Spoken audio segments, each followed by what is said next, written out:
Wakil Ketua DPR RI Lodwig Friedrich Paulus menjelaskan perihal rencana Badan Legislasi DPR RI yang akan melakukan kunjungan kerja ke Ekuador dan Brasil, yakni dalam rangka untuk penyusunan rancangan undang-undang penghapusan kekerasan seksual. Lodwig mengatakan rancangan undang-undang penghapusan kekerasan seksual merupakan salah satu hal yang sensitif, sehingga DPR merasa perlu melakukan studi banding dengan negara Brasil mengenai cara implementasi mulai dari aspek dan struktur rancangan undang-undang tersebut. Selain itu, DPR juga akan melakukan kunjungan kerja ke Ekuador yang dinilai merupakan negara yang mampu mengimplementasikan undang-undang anti kekerasan terhadap perempuan.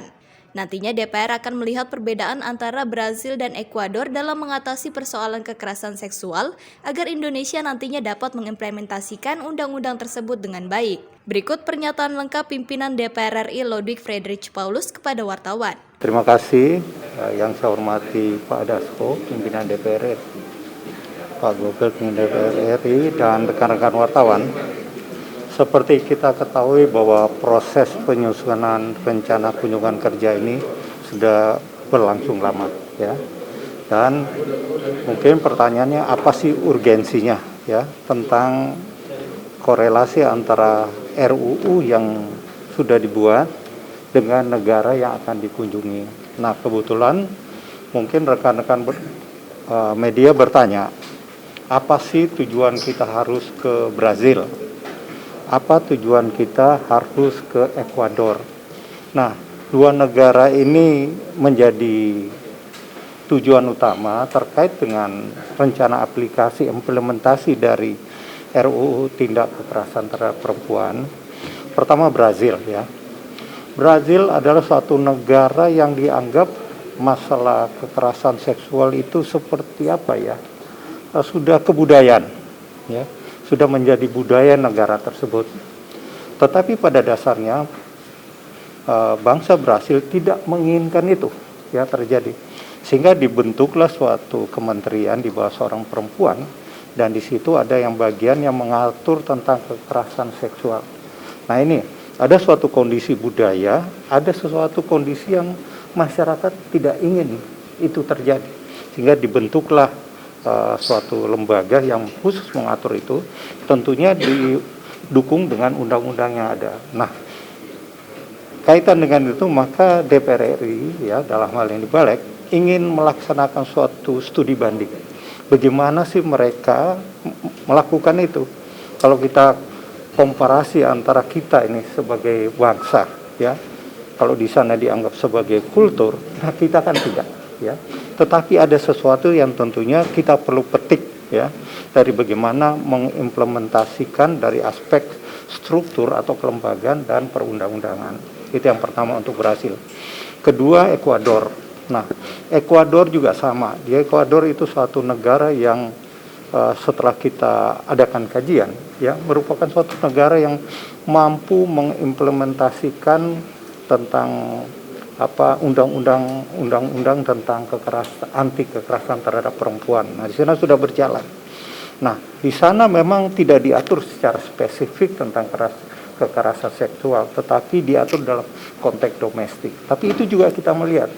Jadi ada suatu perbedaan antara Brasil dengan Ekuador, dan kita lihat.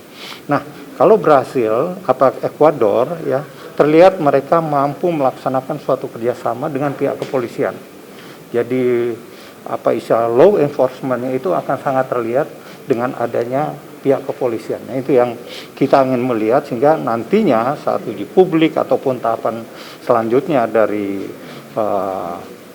RUU ini, itu kita bisa betul-betul mendapatkan masukan, ya, dan kita bisa implementasikan secara baik di Indonesia. Kira-kira demikian. Publik menanyakannya mengapa harus sampai ke sana, Pak? Apakah tidak bisa dengan teknologi yang kita gunakan saat ini, misalnya menggunakan smartphone, memanfaatkan Zoom, lebih murah begitu biayanya? Betul, ya, tetapi ada suatu tentunya kita ingin, ya, kalau kita dengan Zoom, kita cenderung akan ketemu dengan orang-orang yang memang sudah disiapkan. Tetapi kalau on the spot, tentunya kita akan bisa bebas mendatangi titik-titik yang kita harapkan, ya, kita tidak akan terikat dengan katakan yang sudah disiapkan oleh protokol. tetapi kita akan melihat di mana titik-titik tentunya kita berharap dari katakan kita punya atasé pertahanan di sana bisa memberikan masukan sehingga kita akan datangi mereka. Nah, itu masukan-masukan itu yang kita harapkan didapat langsung di lapangan ya, tidak disiapkan ya namanya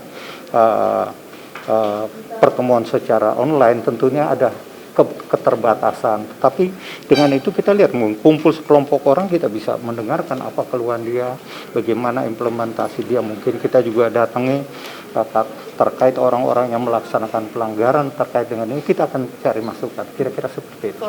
Formapi kan menyorotnya dengan biaya yang cukup besar. Kemudian ini kan masih pandemi Pak, apakah Ya. tidak menjadi pertimbangan DPR? Ya tentunya ini sudah menjadi pertimbangan kita. Tetapi ada kewajiban dari sebagai lembaga DPR ini untuk melaksanakan fungsi itu ya.